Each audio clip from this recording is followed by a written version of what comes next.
So this is going to be the solution to our calorimetry problem that was part of your homework. The calorimetry problems all involve the same equation, and that equation is also called our calorimetry equation. I'll write it across the top so we remember what it is.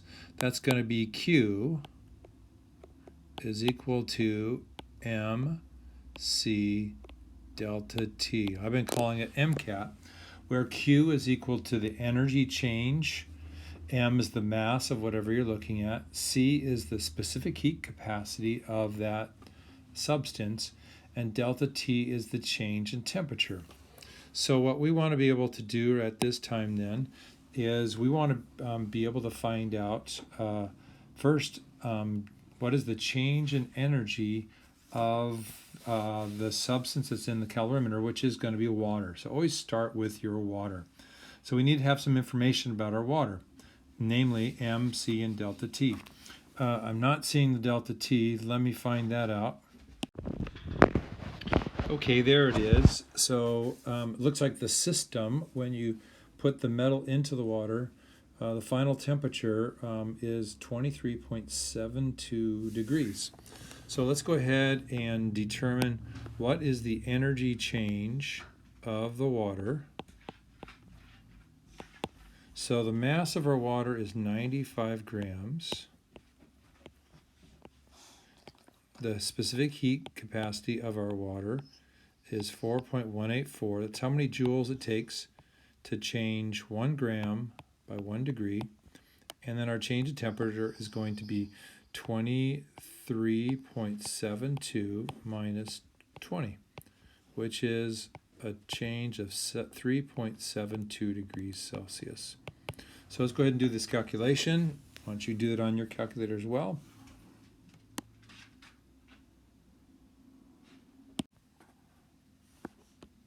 So I came up with 1,478.6256 joules. So that's the amount of energy that the water absorbed from the piece of metal. So now we're going to go ahead and we're going to use that value, and we're going to now determine, and using the same equation, we're going to now determine what the heat capacity is of the metal. So we're going to write 1,478, and I'm at 0.6256, and that's going to be negative because that's the energy that the metal loses. And the mass of the metal looks to be 50 grams. We're going to find out what the C is here in just a moment. And then the change in temperature is going to be 23.72 degrees.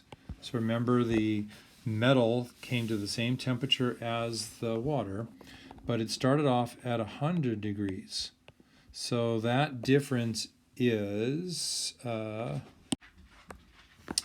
negative 76.28 degrees. Now the two negatives in this will cancel each other out. Sorry about the interruption. But now if we go ahead and we solve for C, here's what we end up getting.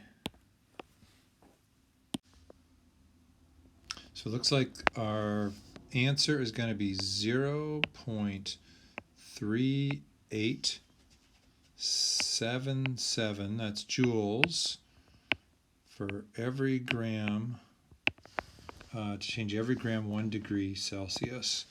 And if we're going to use significant figures, I guess that would be based on our 95, actually our 50, but we'll say it would be 2 sig figs, so it would be like 0.39, something like that. So